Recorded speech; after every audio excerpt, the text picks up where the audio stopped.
Hello and welcome everyone, I'm Madals, this is Go for SC2 Monthlies and we're jumping into the first game of a best of 3. It is one of the quarter-final games actually, and spawning down in the bottom left-hand position as the blue Terran player representing my insanity, none other than Jjakji. And his opponent, to the top right, from Team Liquid, the Red Zerg, it's Snute.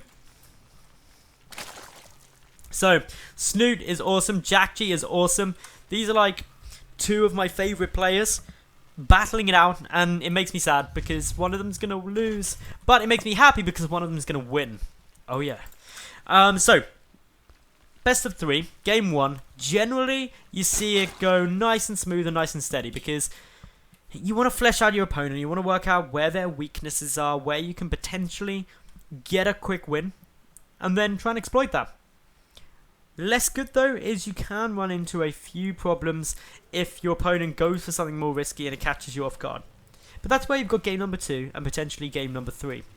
So, Jjakji for the moment, looks like he's opening with a CC first. He pulled the SCV back, so may get it on the low ground, may get it as part of his wall off. I'm trying to remember back to his game earlier when he played up against... I'm trying to think who he played up against earlier. My brain has died. But yeah, I think he will get it on the low ground. Yeah, low ground because he's put that supply depot down. Whenever he does that, it means that he's going on the low ground. So yeah, all good. Supply depot goes back up, just adds another little block in there. So if any lings came through, they'd have slightly further to run. So yeah, everything pretty solid at the moment. Okay, Snute, 15 hatch, 16 pool. What more do you want? Zerg players, they love it. It works well. Why would you ever do anything differently? So, as it stands for the moment, very normal openings, very macro-orientated openings.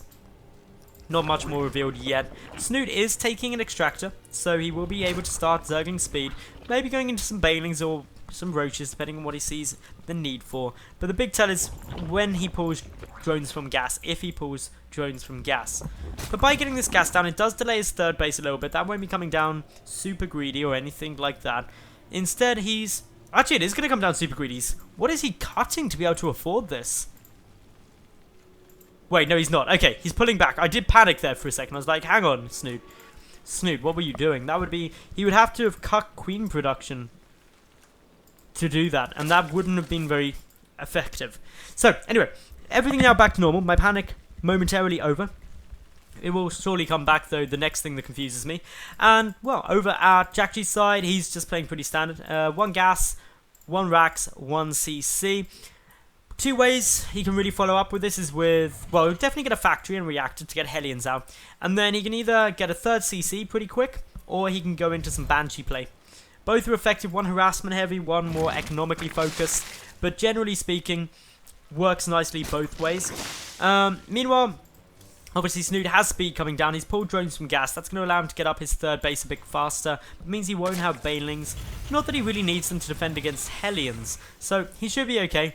The concern is that if Jjakji goes very, very aggressive, then obviously with Banshee coming in, the Hellions poking and prodding, it can be a little bit problematic. So, may need a lot of lings to defend that. But, of course, not having the banelings won't be too much of a problem. So Jjakji for the moment hasn't added in a 3rd CC, so I wouldn't be surprised to see a Starport get started. He's a bit low on gas to do so quite yet, but I'm just keeping an eye. Oh, there we go. Okay, 3rd CC is there, so we will now be unlikely to see a Starport come out. Probably get a Tech Lab added on for an early stim, but yeah, Command Center coming down, part of the wall off, keeps him safe. No way for Zerglings to get through. Not that Snute is being very aggressive at the moment. Instead, Snute just sitting back, macroing up, getting his 3rd base. That was just before 6 minutes it came down, so quite an early 3rd there. But yeah, Snute, he's doing solid. He's got a spine call up just for a bit of added defense. Wanted to poke in with an overlord there, but unfortunately wouldn't have been able to see anything. But there's not too much for him to see because obviously the Lings know that there was that 3rd command center getting constructed. And so it's unlikely there's going to be too much pressure coming through. Snute still continuing on though, just getting a couple of Zerglings out. He's got a Spine Crawler. The 3rd won't die to 2 Hellions, that's completely safe. And with Stim only now just coming down, Jjakji doesn't have anything else to really push with for the moment. So these Hellions purely there, allowing Jjakji to get map control. Wow, I love that spine caller placement. Sorry to make a big deal out of a spine caller moving, but the area that this covers now is kind of round here. So if the queens position themselves up in this area, the Hellions would struggle to get through. They could get up into the main, but note the double evolution chamber from Snute helps wall that off. And with Lings there, it's basically just like a glove. If these come through, boom. Zerglings wrap around, kill them. So this is very, very sweet play coming down from Snute. The other problem as well with the double evolution chamber, the Hellions would have to come up this way, going into range of that spine caller.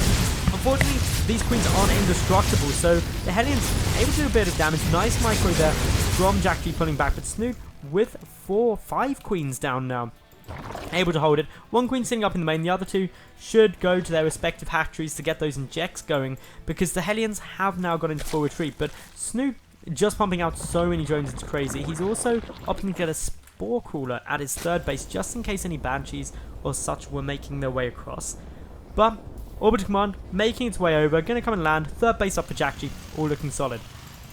Now, we do see that double upgrades are coming down on both sides. Jjakji is a little way ahead, but only by 15 or so seconds, so nothing that's super huge. But a problem you sometimes see is that Zerg players will get +2 up nice and fast, but because the hype's not done, can't start 3-3, whereas a Terran player will just keep powering through all of them.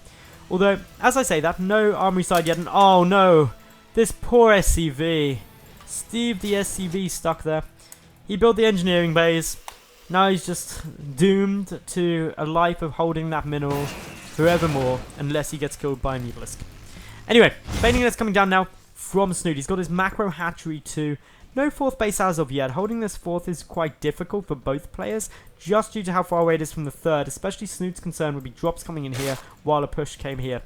Long distances, very difficult to keep secure. Jjakji starting up his armory. Timings, not too much off. It's going to be a couple of seconds where obviously you can't start 2-2 immediately, but I'll forgive him because it's hard getting it exactly timed right. Meanwhile, Snute, Spire coming down, all looking solid. He's got his 1-1, does have his lair so he can start 2-2 immediately. Macro hatch nearly done. Jjakji, however, moving across the map, decent number of Marines. 2 medevacs are boosting their way over to join, so a very common timing push. Going to hit at about 11 minutes. 2 medevacs and a decent chunk of army. Snute won't have the Spire down, does have equal upgrades. Combat Shield kicking in with this push as well. That's about 6 seconds away from completion. Meanwhile, the 2-2 upgrade should get started by Jjakji fairly soon. He's starting to fall behind a little way, but that's because all of his attention is currently here. 2-2 starting while he's still pushing, showing just how good his macro is. But Banelings are looking terrifying. What Jjakji needs to do is focus those down. He split effectively, but he doesn't have that many Marines. 14 Banelings up against what is probably only about 30 Marines here. Makes a very, very hard attack. So Jjakji just retreating back. He's killed some creep tumors, but still Snute has a good amount active up to the north, heading around to his 4th base, and he's got decent spread here. He could do with a couple more. His queen count's still up at 5, so he can afford to do that. Although he does have a 5th hatchery on its way out now. But yeah, here comes the queen forward. Creep tumors getting spread. Jjakji retreating back. For the moment, one Marine has pushed some overlords back to the edge of the map. Jjakji going to be going up for mines, as we see that he's getting out drilling claws for them too. And he's only got 4 mines out, so that drilling claws getting used or getting researched quite early on in the mine production cycle, but not too early on in the game cycle. So that's what it's really more in tune to. First Mutalisks are now coming down for Snute. He's got another Spore Caller coming through just to make sure that he's safe from drops. You'll recall I said earlier that his concern by taking this 4th is securing up this 3rd base, and this Spore Caller helps to do that. The medevac, at least if the push comes in and the medevac wants to heal, he'll get hit by both of those spores and it'll go down, and then obviously Jjakji can't retreat, so he will lose that drop. He'll get some damage done, but it's a committed drop, whereas a lot of Terran players now are opting to just poke drop and then pull out and try and keep all their units alive, and serve the units being more important than actually dealing as much damage as possible. So, we now have Jjakji pushing forward, going to start taking out these destructible rocks just to make his way through, but oh, Baneling, that is a lot. Snute going up to just shy of 40 Banelings now. Jjakji would need miraculous Widowmine hits and amazing splits on his Marines to do it, but he is going for those splits. Detonation's good initially for Snute, but a lot of Marines stay up. Those Widow Mines racking up a good number of kills each. One still undetonated. Meanwhile, Jjakji just happily producing pretty consistently, getting up a 4th command center. But Snute now has Widow Mines out. Where are his Overseers? 2 with the army. They have got the speed upgrade, which means that he can try and ninja down those Widow Mines. In come those Lings though. Another Widow Mine hit did go down. There's still one more Widow Mine not detonated.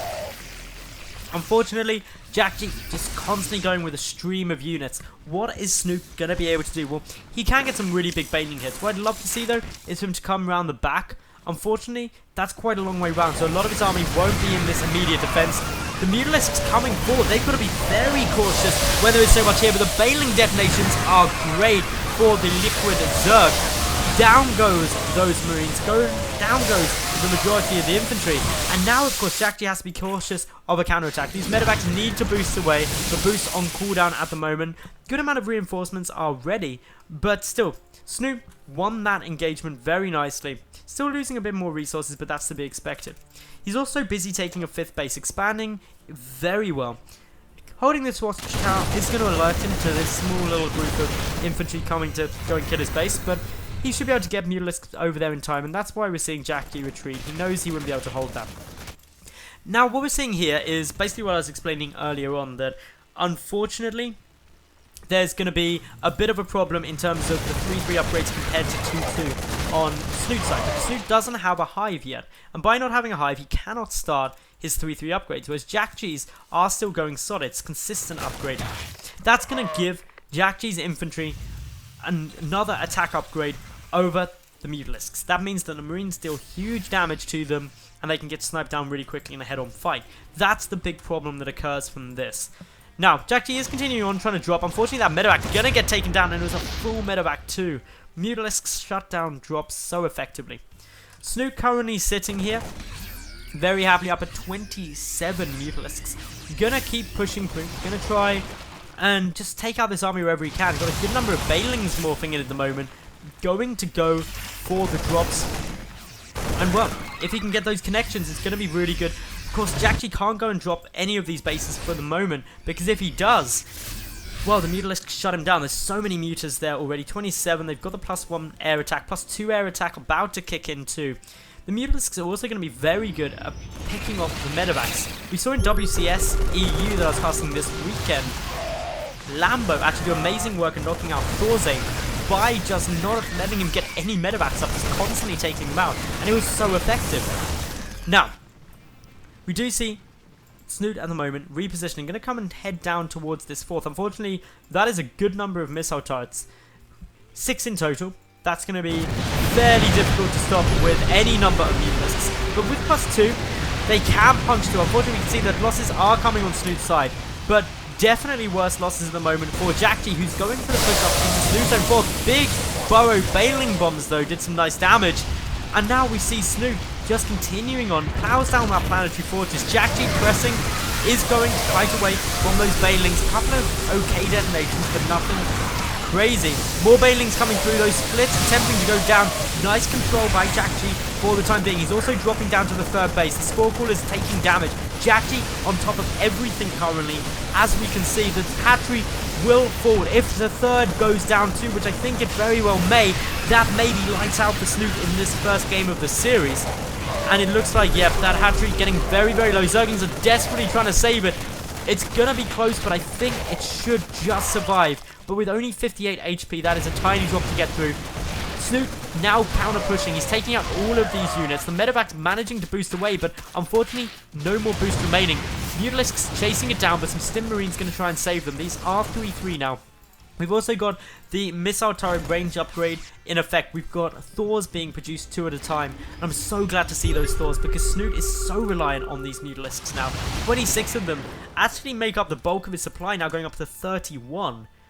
And by doing that, he makes himself vulnerable to Thors. If Thors come out and a couple of good volleys go off, the Marines clean up the rest. It's that simple. A couple of lucky Widow Mine hits. Again, bad times for Snute. But Snute does have this bottom right base. That's helping. Unfortunately, not really saturated, causing him a problem. But the biggest problem is that his lair is only 2/3 done now. And what we're seeing currently from Jjakji is 3-3 being in effect and working so effectively for so long. Jjakji going to come and expand up here to the top left-hand base. Since his 4th planetary fortress was taken down, this will likely become a planetary fortress too. A lot of missile turrets being added in just to try and help against those Mutalisks, and the Mule Hammer getting called out. So, small little group of Banelings just going to come sneaking their way around. Not the best trade. I think 2 Banelings went off there for 2 Marines, so not exactly what you want, but Banelings probably going to come and check down here just to see if there's anything, and that is exactly what Snute's plan is. He wants to go and take out an SCV line if he can. However, Jjakji pushing forward.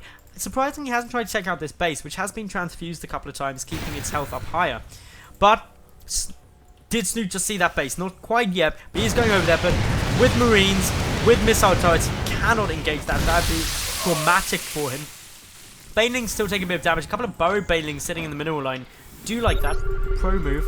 I love the fact that Snute is using these burrowed Banelings, but nice little scan goes down and they get cleaned up. So, all solid there. Meanwhile, Adrenal Glands, 3-3 upgrades finally coming down for Snute as his hive has completed. What else is he going to go for in hive tech? Should ideally get an Ultralisk coming down and obviously Pathogen Glands to get some good fungal growths. Could potentially also go for Brood Lords, but without many tanks, not really as useful. In comes Banelings though, up to the top left-hand base. This is taking a lot of damage. It could very well go down. Simultaneously though, the bottom right-hand base of Snute gets decimated. The Mutalisks should have an easy time cleaning out this planetary fortress. The SCV's retreated. Jjakji does have another planetary assembled though, down to the south. Jjakji now moving on in, dropping everything. Doom drop into the 3rd. That hatchery is somehow still alive. Banelings coming forward. Will try and detonate. Don't even take out anything for a lot going down. The hatchery dies, but oh my goodness, all the Banelings coming in. And this is where a quick little pickup was needed. Unfortunately, not able to go down, and now the Mutalisks will intercept those medevacs. Boost already used. Good attempt by Jjakji to save as many medevacs as he can by basically just spreading them out every which way. But Snute manages to rack up a good number of kills on them, leaving... wow. No medevacs on the field currently for Jjakji. That's going to hurt his healing. It means that he's got to be so careful when stimming. And actually the Mutalisks are going up against these Marines a bit better. Snute still trying to find somewhere where he can really pick and poke apart Jjakji, whose economy isn't as bright and cheery as he'd like it to be. His 3rd base getting a bit low on minerals, his 4th keeps getting denied, and Snute just expanding everywhere currently. Which is nice by Snute. That's exactly what he should be doing. He's also getting down the +3 attack, and now some Ultralisks coming through. My only concern with the Ultralisks is we don't see any Pathogen Glands yet, so that means the infantry can't get locked down. However, the Ultras are still able to tank up a lot of those Widow Mine hits, and that's where they really come into their own. By completely cutting out the splash damage of Jjakji's army, it allows the Banelings and Lings to come through uncontended, and without much healing capability, those 3-3 Lings with Adrenal Glands are going to be mighty powerful against those Marines.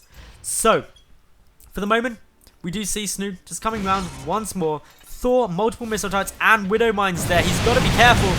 Big Thor volley goes off, and yeah, that's a lot of very damaged Mutalisks. Unfortunately, Lings and Banelings coming around the side. They're going to intercept this army from Jjakji. Widow Mines quickly burrow. No detonations able to go off, but the Mutalisks flying straight over a pack of Marines do take considerable amounts of damage. Snute having to pull back. Resources lost currently sitting at 28,000 compared to 25,500. So not too much difference there, but we still do have Jjakji pushing on in. Jjakji, 3-3. He's also got the +2 vehicle and ship plating upgrade. That helps his Thors and Widow Mines survive a bit more of a beating. However, Mutalisks picking off reinforcements. Unfortunately, Snute's top left base is going to go down, as well as his 3rd once more. I don't see Snute being able to get back to defend this. He is running some Lings over, but I fear it won't be enough with a medevac there too. So this is where Snute has to prioritize. He needs to keep this base up. If it falls, he'll have problems. The Mutalisks are doing a good job of trying to pick off fringe expansions, but a big engagement going to come down now. Snute charging forward. Can the Banelings get the detonations that they need? Well, Mutalisks coming in, Ultralisks tanking up a lot, but without the Lings and Banelings, the Marine DPS just too high. The 3rd base of Snute gets taken out. Jjakji heading towards the 4th now. The natural base rather. The Spire is there. The Spore Caller defending it though. A couple of Lings coming back, and of course these units going to struggle to get out in time as the Spore Caller chipping away at the medevac. That's going to get cleaned up. Nice by Snute there. but he's lost quite a large chunk of stuff.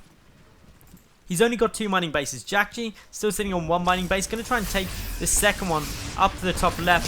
Unfortunately, some drones coming through. Good scam because Snute has been using burrow banelings and there were some in position.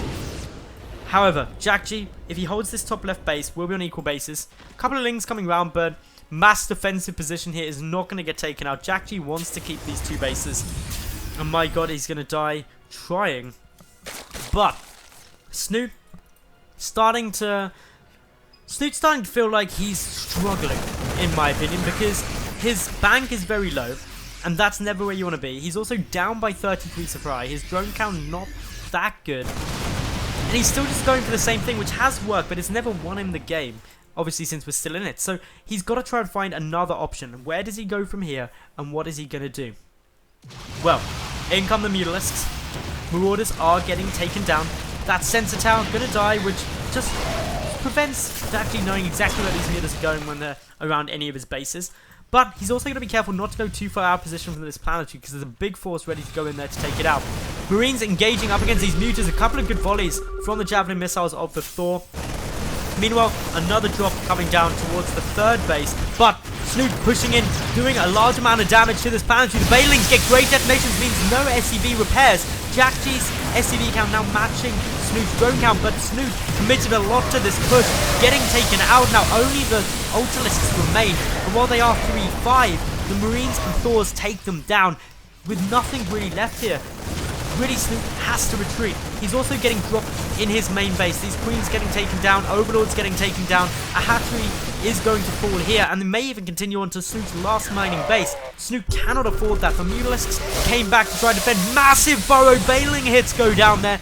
Beautiful play by Liquid Snute, but my Insanity's Jjakji still coming in with such strength. The Thors there, the Mutalisks are going to be scared of that many Thors and that many Marines. Plus the endless rally coming across. Magic boxing attempting to go down. Unfortunately, the Marines dealing so much damage. The Mutalisk flock pretty much diminished. Only 7 there. GG called. And Snute will take the game. So, congratulations to Snute there. Game number 2 coming up after a short break. Stay tuned.